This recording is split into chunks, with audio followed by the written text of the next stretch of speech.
Hey guys, it's Miller here, and welcome to another episode of the King Collective. Today I'm joined by a man called Stefanos Sifandos. I love saying your name.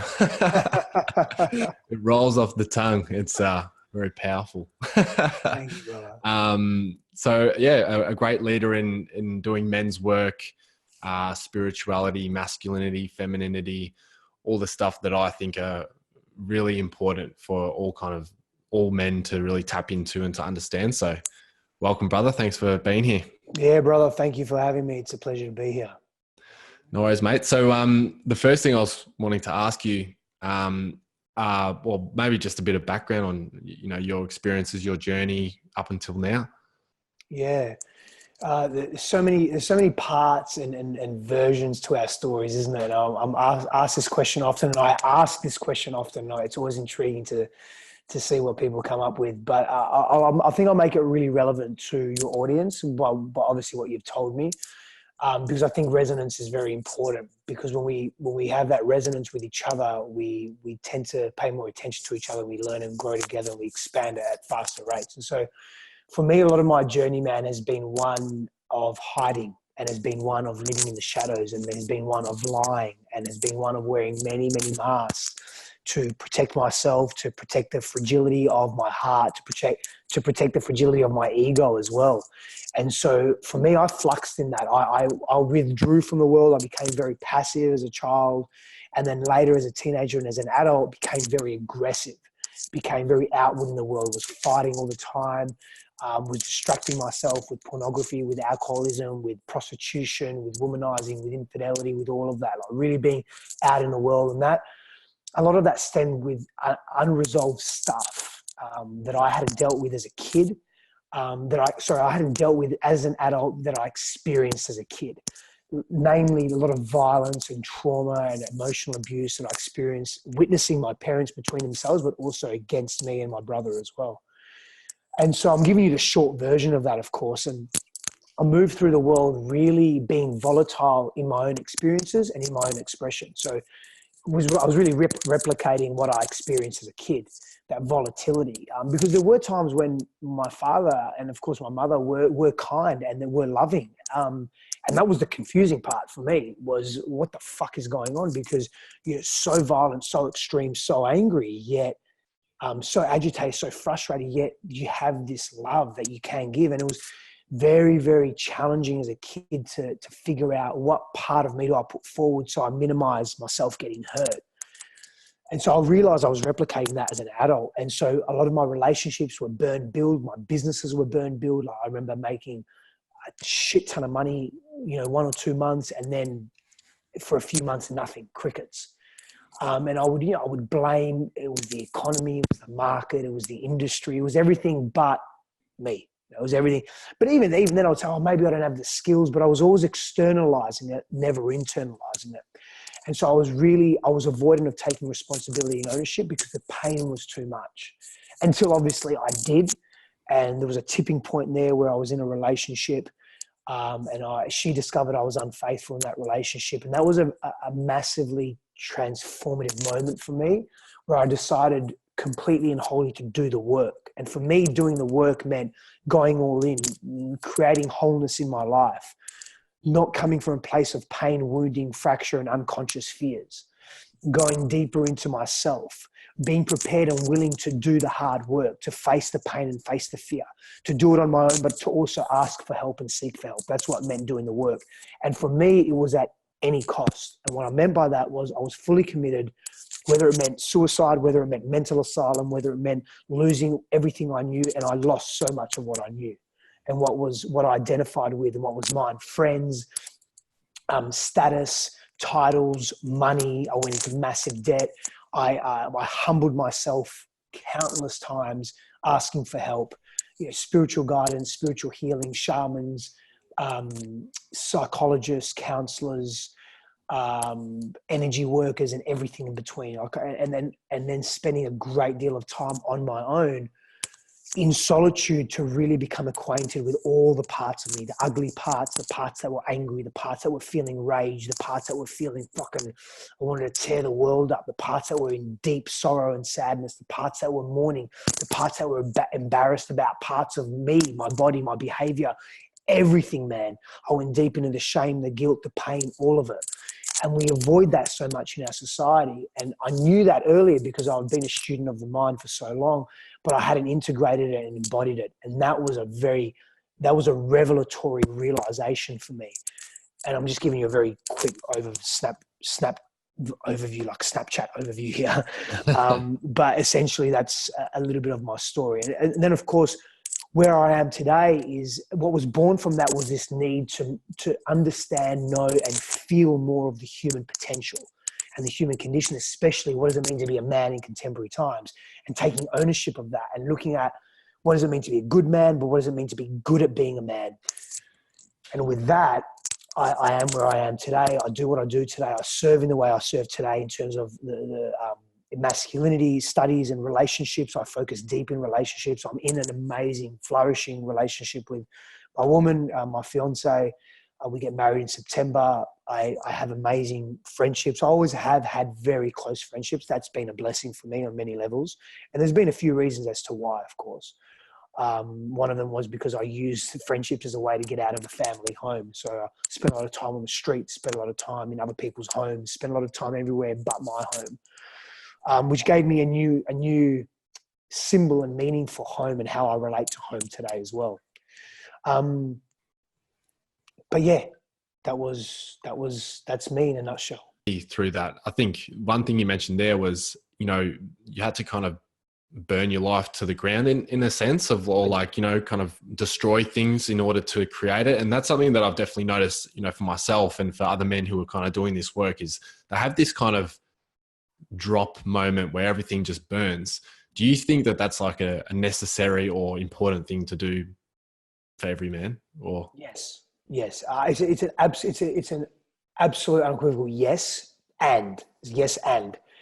And so it's not just for men but for humanity, particularly for men, but for humanity and the collective consciousness.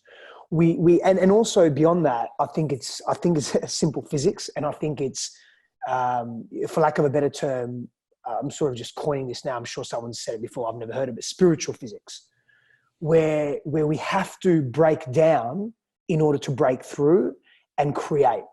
And so what that looks like, or what that looked like for me, was a complete deconstruction of self. I lost partnerships. I went through in my own mind all the things that I'd done, all the man that I was, the person that I was, the way I behaved towards women throughout all my relationships, all the infidelity, all the rage, all the anger, all the aggression, all the frustration, all the projection, the shame, the guilt, the pain, the fear, all of it, man. And I had to deconstruct and break down all of that in order to create a new version of me. And that's that phoenix rising out of the ashes. And I think collectively, where we are as a humanity, we need to do that in order to really flourish. What we do as a humanity is that we do that, but we continue to do that, and we become addicted to that cycle. And there's nothing wrong with that cycle. The cycle is actually healthy, but the intensity that we keep living through that cycle, it's more than it needs to be, because we're not grasping the lessons. And that was me for most of my life. Like, I'd have these revelatory moments, but they were fleeting because I wouldn't be with them long enough to integrate them and understand them and know them, become acquainted with them. And so when I started learning that there's another way, I was able to create less pain in my life and growth through less pain, as opposed to growth through massive, intense pain, which I think is still necessary. It's just we overdo it. No, I totally agree. I think, it's like just that moment of reflection, that moment of why, you know what I mean? I think it can definitely go a long way. So I wanted to ask you what, this term masculinity, I guess it's been thrown around a lot lately. It's this kind of term that's, I don't know, got many different meanings and stuff. What is the healthy masculine to you? Oh, it's a big one. It is a big one. It's a big one, and it's a great question as well. And so healthy masculinity to me is a lot of things, and it begins with an exploration. That's the first thing I'm going to say around healthy masculinity. There's a willingness to explore. There's a willingness to explore who we are, how we're behaving, how we show up, how we treat ourselves, how we talk to ourselves, how we view the world, what our models of reality are, what our belief systems are, how we treat other people. And I think that willingness is one of the key principles of being in healthy masculine posture. That willingness to go beyond what is the norm and what is familiar and what is the mundane and what is comfortable, and venture into the uncomfortable, venture into the unknown. I think that's a big part of healthy masculinity. And to do that from a place of carrying an intention, very key here, carrying a deliberate intention to benefit our own lives, but also the lives of those that we impact.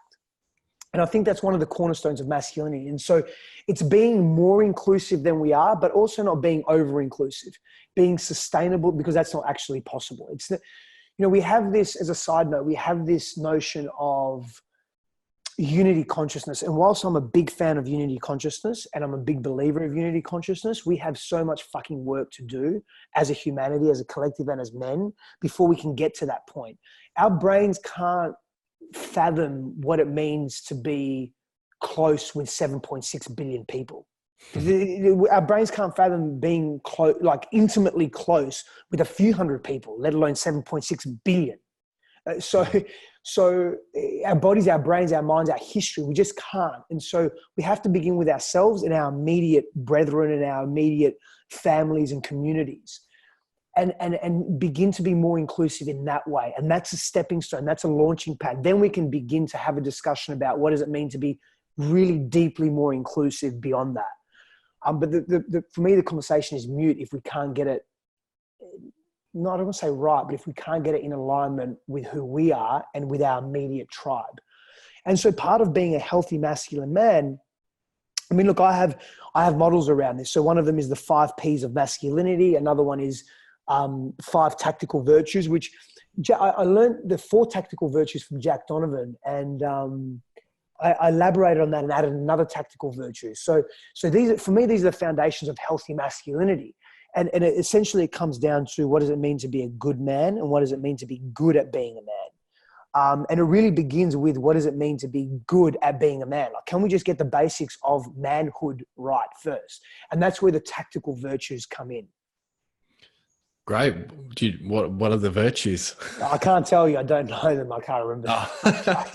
No, let's go into them. I'm going to briefly go into them because I extrapolate these really deeply in our in the work that I do. So, but I definitely want to touch them because I think they're important. And I think before we can talk about what does it mean to be a good man, in other words, like virtues and character, and he's honorable and he's admirable and he's he's a compassionate man. Before we can even go to all that, we have to just get right being good at being a man. And so a lot of this is linked to biology and evolutionary theory. So a lot of this is linked to how have we evolved as men? What have our roles been? And what are we neurologically, behaviorally, and culturally accustomed to? And can we become proficient and carry aptitude in these areas, in these tactical virtues? Because when we do, and if we can, it really sets the foundation for being a man in the world, a healthy masculine man. And so let's begin with strength. We're talking about physical strength, but we're also talking about emotional strength as well. In today's day and age, in previous times, in hundreds of thousands of years ago, millions of years ago, etc., if we're talking about humanoids a couple of million years ago, but even as I say, the last 200, 300, 400,000 years, we're talking about the ability to be physically strong in our environment, because men were responsible for setting the perimeter, hunting. We were responsible for certain gathering, elements of gathering as well. We were responsible for constructing and building and creating in the external world. And so we required massive amounts of strength, or we required at least to be proficient in our body, to carry prowess, physical prowess to the best of our ability, right? To the best of what we had. And so strength is a cornerstone of masculinity. When we look at contemporary times, but also we needed to have inner strength to face the difficulties that we encountered living in a very volatile physical geography, which lends itself to courage as well. And courage is another one of the tactical virtues. I'll speak to courage in a second. But that strength, that inner strength to have toughness, mental toughness and resilience, to be able to, and emotional toughness and resilience to be able to deal with difficulty in that volatile environment. And so again, we've evolved this way. Again, the courage to step into the unknown, to step into the mystery. Every time we were setting the perimeter, we were venturing outside of what was comfortable, what was familiar. We needed courage for that. You know, we live sedentary lives today. We live in a life where we're not really challenged as men. Challenge is the domain of the masculine, one of the key domains of the masculine.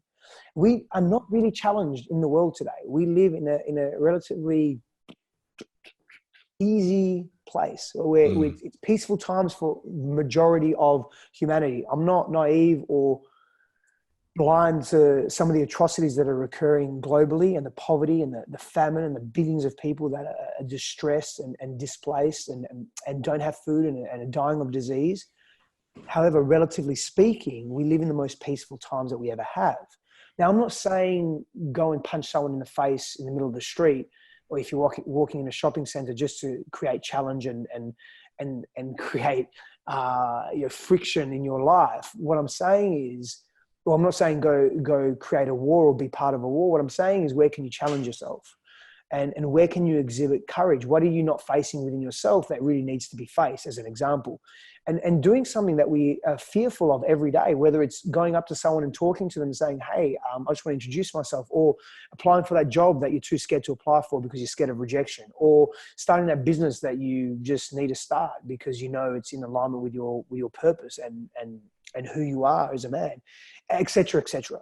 Then we go into mastery, and we've evolved mastering certain skills. We've evolved being a contributor to our tribe. So maybe I was really good at hunting, so I would lead the hunt. Maybe you would be exceptional at making hunting tools, so you would make those tools. That would be your responsibility, but you would have mastery over that. And that was a big part of your contribution to the tribe, to the family, to the small community. We have to acknowledge that consciously and deliberately, because that's very important in today's society as well. And then our honor was really tied up in the strength, the courage, and the mastery. Our honor was also our self-identity. We knew our place in our tribe. Men are so displaced in today's world. Men are so isolated more than ever in today's world. Men feel alone. That's why one of the key reasons why we have such high suicide rates, why 75, 80% of all suicides are men.